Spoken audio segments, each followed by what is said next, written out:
Hi everyone. So as you can see, I'm about to have lunch, and this provides me with quite a good opportunity to talk about something that's been sitting with me for a long time. I've been doing the Zingdad thing for about 20 years, and in that 20 years I've had thousands of engagements with amazing people who've come in and seen what I'm doing and appreciated it and given me some love. It's been wonderful. But every now and again, quite rarely, but it happens, I have a strange, uncomfortable surface interaction with somebody.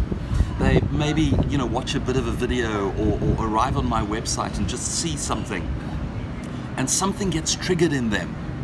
And there's a whole bunch of projection and a whole bunch of misunderstanding going on.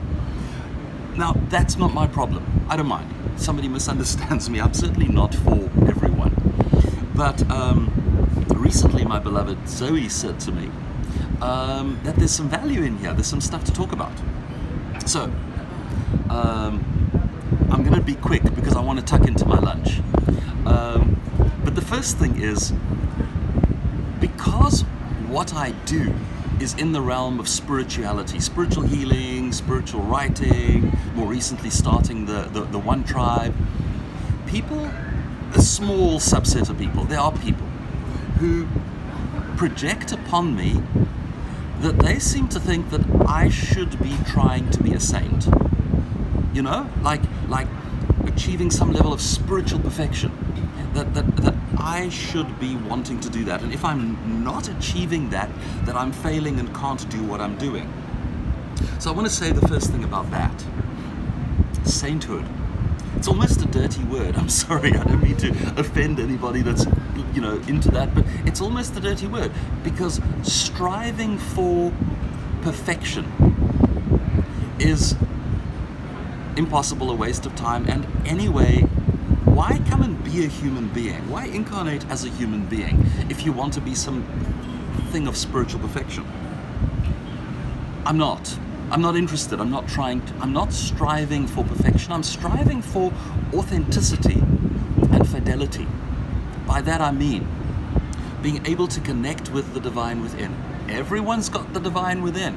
I'm not thinking that makes me somehow more special than, but striving to connect with the truth within, striving to connect with divine guidance, and striving to live integral to that. This is what I'm trying to do. It's what I am doing.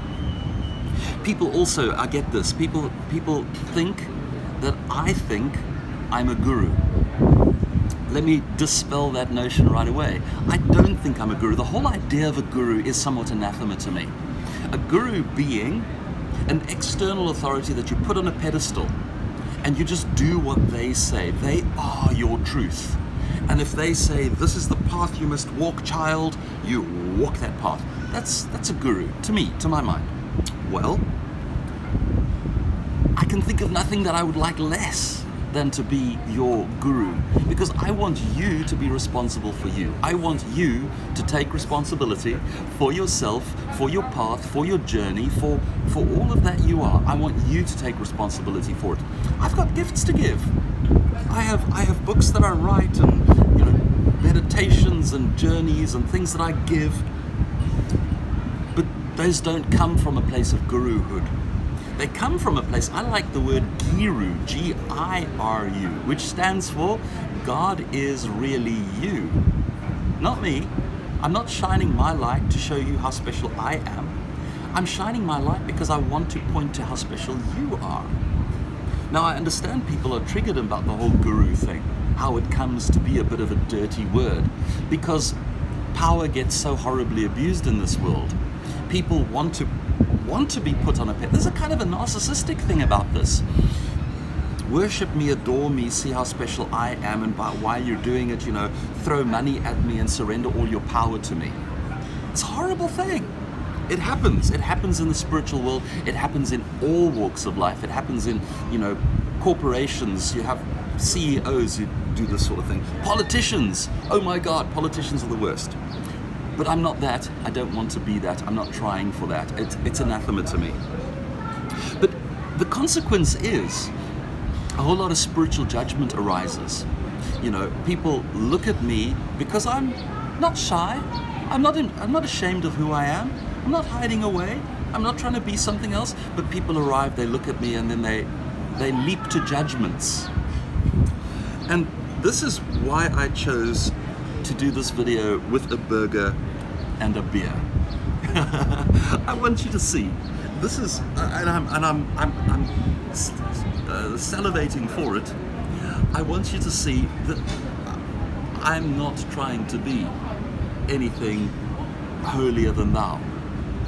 I eat healthy.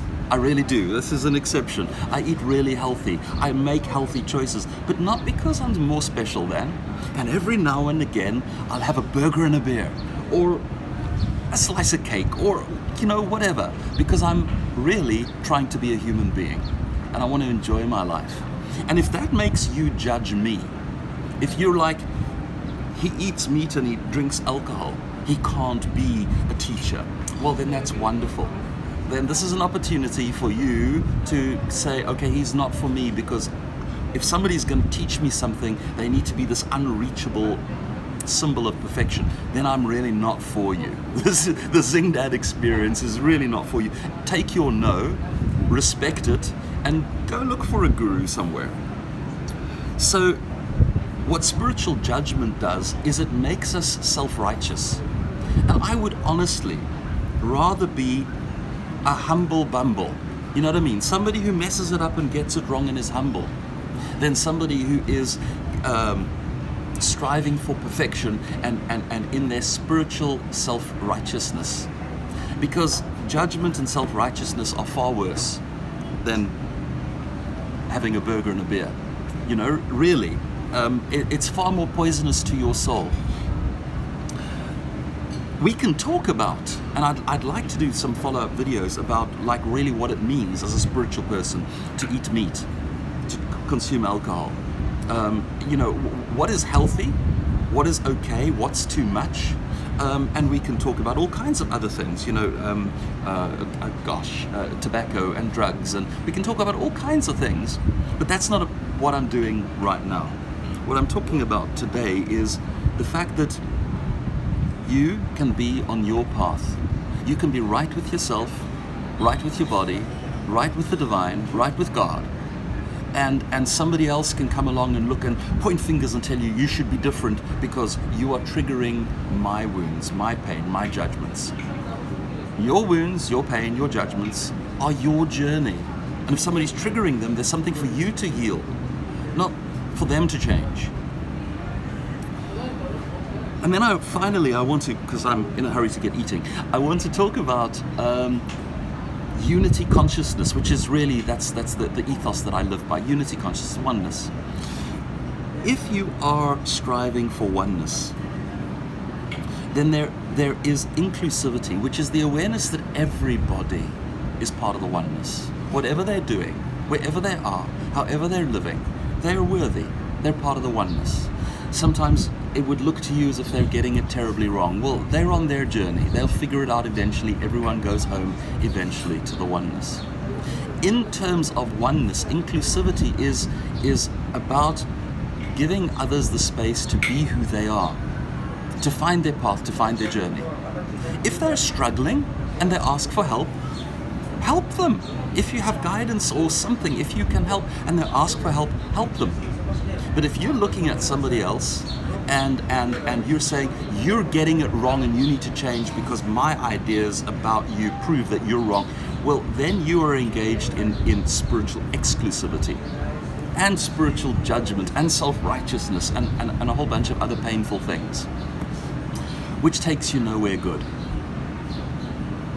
So that was my little message. I'm not trying to be a saint or a guru.